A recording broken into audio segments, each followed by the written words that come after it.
Debt has one of the worst reputations in modern life.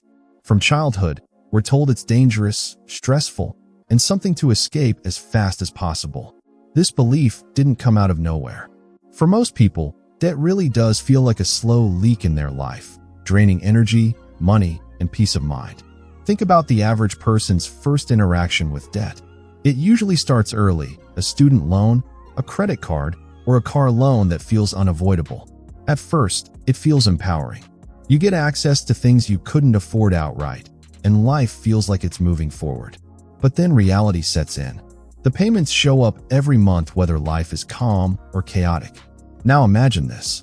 You lose your job, your hours get cut, or an emergency hits. The bank doesn't care. The payment date doesn't move. This is why debt feels suffocating for most people.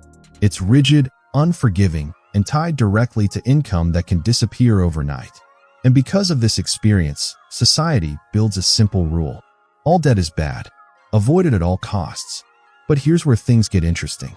That rule only applies to one specific kind of debt.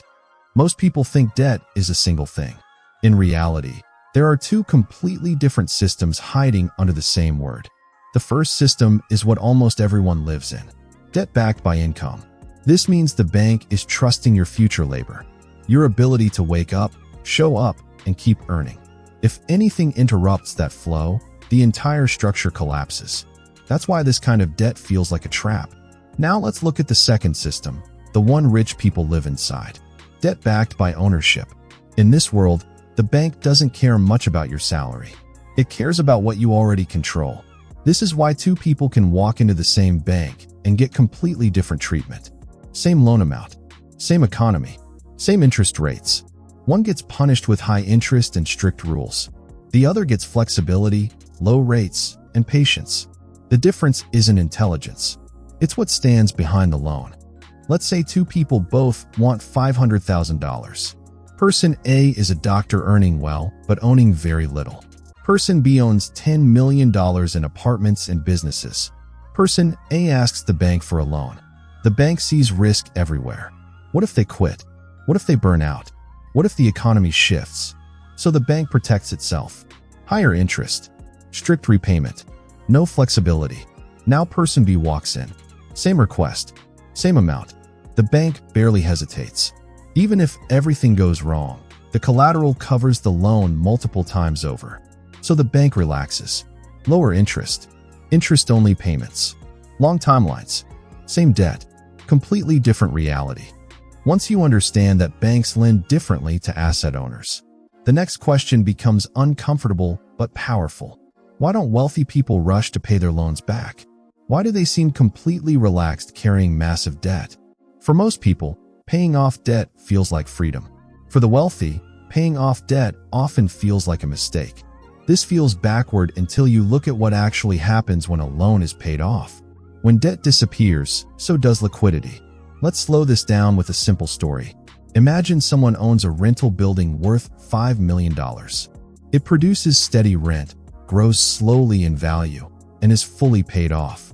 On paper, this looks perfect. No debt, no stress, no payments.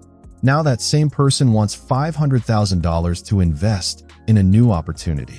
Maybe a business, maybe land, maybe another property. They have two choices: sell part of the building or borrow against it. Selling sounds responsible, but selling permanently removes future income and growth. Borrowing, on the other hand, keeps the asset intact. The building continues producing rent while unlocking cash. This is the moment where average thinking breaks down. Because emotionally, debt still feels dangerous. But mathematically, the loan didn't make the person poorer. It made their balance sheet more flexible. Now here's the part almost nobody talks about. Paying off asset-backed debt early can actually reduce long-term wealth. Why? Because that money could have stayed invested. Let's say your loan costs you 3% interest per year, but your assets grow at 7 to 10% over time. If you rush to pay off the loan, you're giving up the spread between those two numbers. The wealthy understand something simple. Debt isn't the enemy, but bad math is. This doesn't mean they ignore the risk. It means they control it. Now let's talk about inflation, the silent force that flips everything in favor of borrowers. Inflation makes money worthless over time. That's bad if you hold cash. But debt works the opposite way. The amount you owe stays the same while money weakens. If you borrowed $1 million 20 years ago, paying it back today feels easier than it did back then. Wealthy borrowers understand this deeply. They let time and inflation do the heavy lifting. Meanwhile, their assets rise with inflation. Rents go up, prices go up, businesses charge more. So the loan becomes smaller relative to what they own, even if they never pay the principal down. Now let's be very clear about something. This strategy is not for everyone.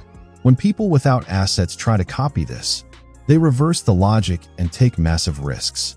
They borrow first and hope assets come later. The wealthy do the opposite. This is why it works for one group and fails for another. Sequence matters more than intention. Most people think banks are ruthless. And for regular borrowers, that's mostly true. But when someone owns serious assets, the bank's behavior quietly changes. This isn't favoritism. It's risk management. Banks don't care about income first. They care about control and collateral. Here's something that most people never realize. Wealthy borrowers are monitored constantly. But monitoring doesn't mean pressure. It means protection.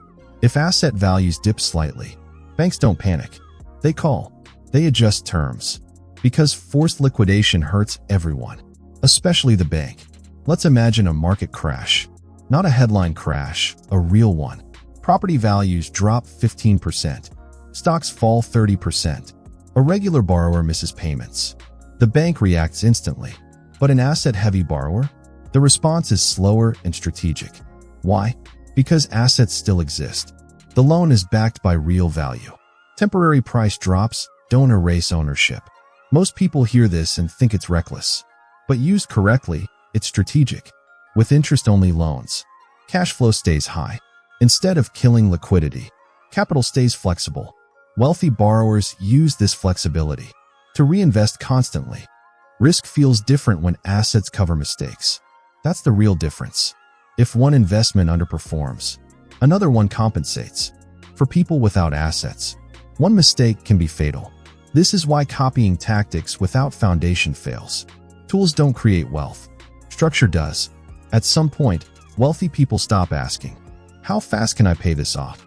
They start asking, "How long can I safely keep this working for me?" Debt becomes a lever, not a burden. Time becomes an ally, not an enemy. By now, one thing should feel uncomfortable. Most people work hard, but structure their money backwards. They chase income instead of ownership. They celebrate salary, not leverage. The wealthy flip this completely. They design systems that work even when they don't.